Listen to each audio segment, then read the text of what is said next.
আসসালামু আলাইকুম। দূরে এবং কাছে যে যেখানেই আছেন, ভালো আছেন, সুস্থ আছেন আশা করছি। দেখতেই পাচ্ছেন সকালবেলা রান্নাঘরে এসে পড়েছি। গতকাল একটু অসুস্থ ছিলাম, সে কারণে রান্নাঘরটা একটু এলোমেলো অবস্থায় আছে। তো কী আর করার, খিচুড়িটা বসিয়ে দিই সকালের নাস্তার জন্য, তারপরে রান্নাঘরটা ক্লিন করে ফেলি। অত বেশি সময় লাগবে না, কাজ করতে আসলে অত সময় লাগে না। আসলে আসাটাই বা করাটাই হয়ে যায় আলসামি। গতকাল আলসামি করে আজকে আমার রান্নাঘরের এই বেহাল অবস্থা। যাই হোক, খিচুড়ি রান্না করে নিয়েছি, পাশাপাশি ডিম ভাজি করে নিলাম, আর সেই সাথে আচার আর হলো পেঁয়াজ, কাঁচামরিচ আর লেবু দিয়ে হলো আজকের সকালের নাস্তাটা করে নিলাম আমরা। সবাই কিন্তু একসাথে আসলে কখনোই খাওয়া হয় না, সে কারণে একটু এলোমেলো অবস্থা। তো নাস্তা করে বাজারে গিয়েছিল, বাজার থেকে অত বেশি কিছু আনতে পারিনি। যা যা আনার ইচ্ছা ছিল আসলে ওই সমস্ত জিনিস বাজারে আজকে পাওয়া যায়নি। এখানে হলো একটা চিকেন, সেই সাথে কেমন চাষ করা চিংড়ি আর কুচু চিংড়ি এনেছি। ইচ্ছা ছিল গলদা চিংড়ি আনা আর ইলিশ মাছ পেলে আর মানে পাকিস্তানি চিকেন। তো সেইগুলো ওই রকমভাবে কি বাজারে নাই, তো কী আর করার, নিয়ে আসলাম যা পেয়েছি তাই। সাথে আনারস এনেছিলাম, একটা কেটে সবাইকে দিয়ে নিলাম সবার আগে, তারপরেই আমি মাংস আর মাছ কাটতে বসেছি। তো মাংস কেটে ধুয়ে এখন আমি হলো চিংড়ি মাছগুলো রেখে দেব ফ্রিজে। আর যেহেতু মাংস আনা হয়েছে, আর বেশ কতদিন প্রচণ্ড বৃষ্টি ছিল, বৃষ্টির কারণে ঘরের কাজকর্ম একেবারেই এলোমেলো হয়ে গেছে।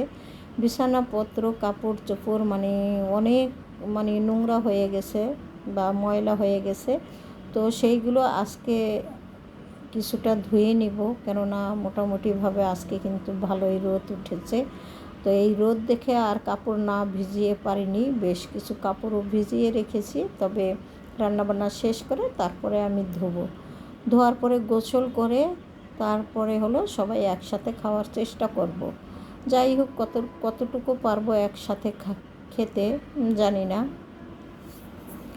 সবাই একসাথে যদি খাওয়া হয় তাহলে আপনাদের সাথে শেয়ার করব, আর যদি এক এক করে খাই তাহলে তো রান্না করে খেয়ে নেওয়া হবে, সেটা আর আপনাদের সাথে শেয়ার করতে পারবো না। যাই হোক, এখানে আমি একদম হালকা অল্প করে একটু বিরিয়ানি রান্না করে নিচ্ছি, চিকেন বিরিয়ানি।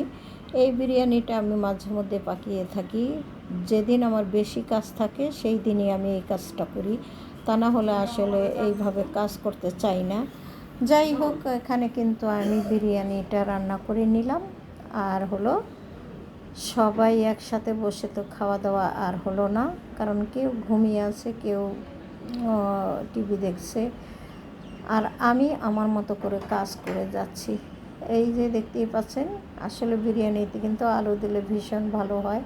তো আলুগুলো মাঝে মধ্যে আমি তেলে ভেজেও দিই, আবার এইভাবে কষিয়ে মাংসের সাথে কষিয়ে তারপরেও দিয়ে দিই। যখন যেইভাবে সুবিধা সেরকমভাবেই করি।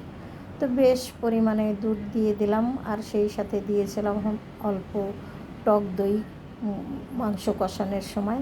যাই হোক, এখানে কাঁচামরিচ যা যা লাগে আর কি বিরিয়ানিতে, সেই সাথে দিয়েছিলাম বিরিয়ানি মশলা সামান্য।